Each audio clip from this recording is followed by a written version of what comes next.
Gold trusted gold buyers మీరు తాకట్టు పెట్టిన బంగారాన్ని విడిపించి ఈ రోజు ఉన్న మార్కెట్ ధరకు కొనబడను.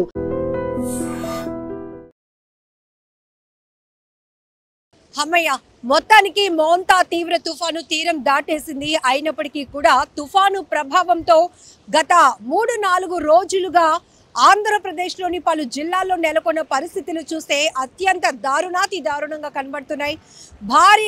భారీ నుంచి అత్యంత భారీగా కురుస్తున్నటువంటి వర్షాల వల్ల భీకరమైన ఈదురు గాలుల ధాటికి కూడా కొన్ని ప్రాంతాలు అతలాకుతలమైపోయిన పరిస్థితులు ఉన్నాయి.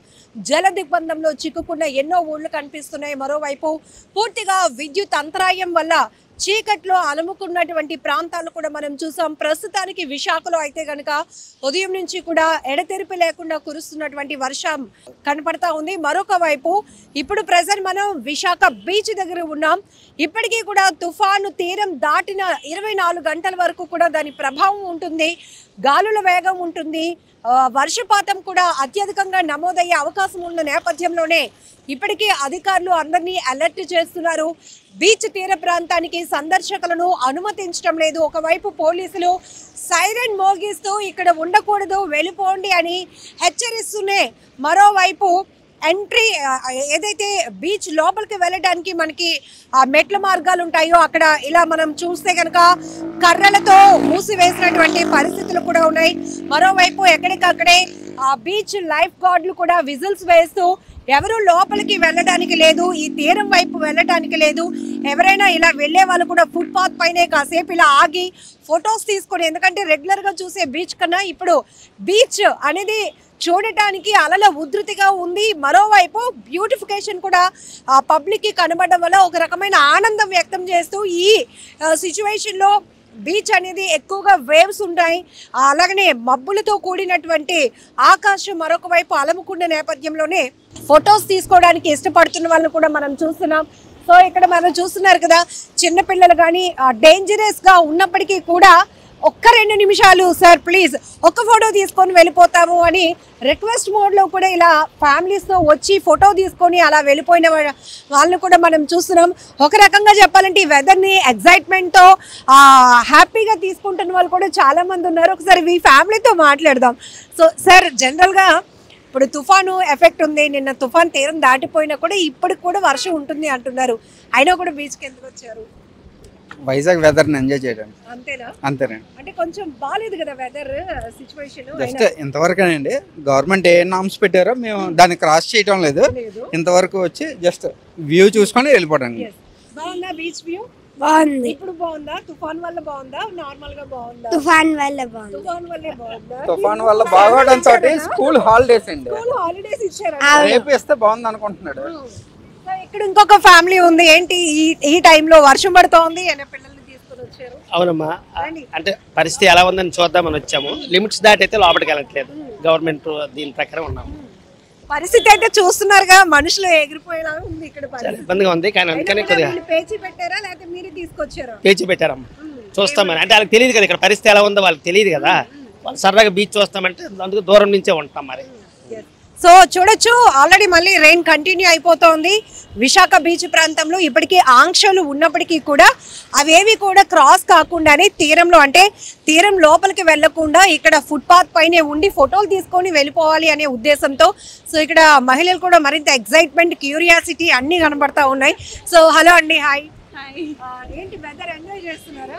చాలా. జనరల్గా ఇంట్లో టీవీ చూస్తే కనపడుతుంది కదా కొన్ని జిల్లాల్లో. అవును. బట్ మన వైజాగ్ బీచ్ అంటే వైజాగ్ బీచ్ ఇలా చాలా బ్యూటిఫుల్ గా ఉంటుంది. ఇలా బాగుందా? దాని అస్తమానం ఇలా అసలు ఉండకూడదు. అంటే స్కూల్స్ చాలా సన్ ఉంటే ఒక టైప్ లో ఉంటుంది, ఈ క్లైమేట్ లో ఒకలా ఉంటుంది. అది ఎంజాయ్ చేయాలి. ఇది కూడా ఒకసారి ఎలాగ మనం ఇక్కడే ఉంటున్నాం కాబట్టి ఇది కూడా ఒకసారి చూడడానికి వచ్చాం. ఒక్కసారి ఎక్కువ అసలు వద్దు. So super.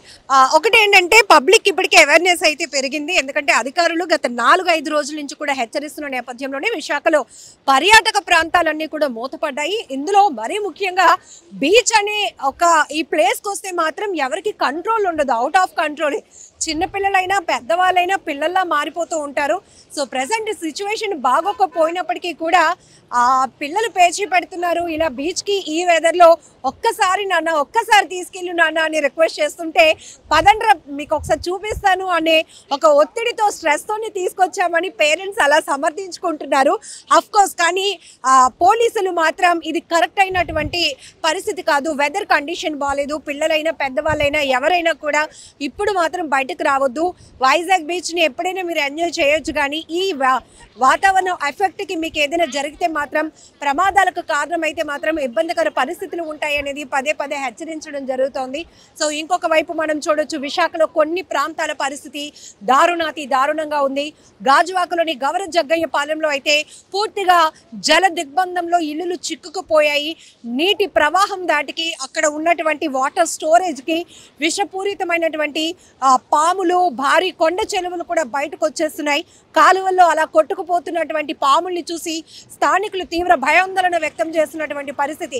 జనరల్గా మనకి ఏదైనా ఇళ్లలో ఒక పాములు చొరబడినప్పుడు ఇమీడియట్గా రెస్క్యూ కోసం వెయిట్ చేస్తాం, కానీ ఇప్పుడు అలాంటి పరిస్థితి లేవు. ఎక్కడికక్కడే పునరుద్ధరణ పనులు, సహాయక చర్యలు కొనసాగుతున్నాయి. అధికారులు సంబంధించి ఈ స్నేక్ క్యాచెస్ కానీ వీళ్ళ అవైలబిలిటీ తక్కువ ఉండడం వల్ల వాళ్ళే రక్షించుకునే క్రమంలో ప్రజలే అక్కడ ఉన్నటువంటి యువకులు కొంతమంది ముందుకొచ్చి ఆ పాముల్ని ప్రొటెక్ట్ చేసి అక్కడి నుంచి బంధించి వేరే ప్రాంతాల్లో విడిచిపెట్టే పరిస్థితులు కూడా ఉన్నాయి. మరొక వైపు ఈ లోతట్టు ప్రాంతాలు ఏవైతే ఉన్నాయో పునరావాస కేంద్రాలకు కొంతమందిని తరలించారు.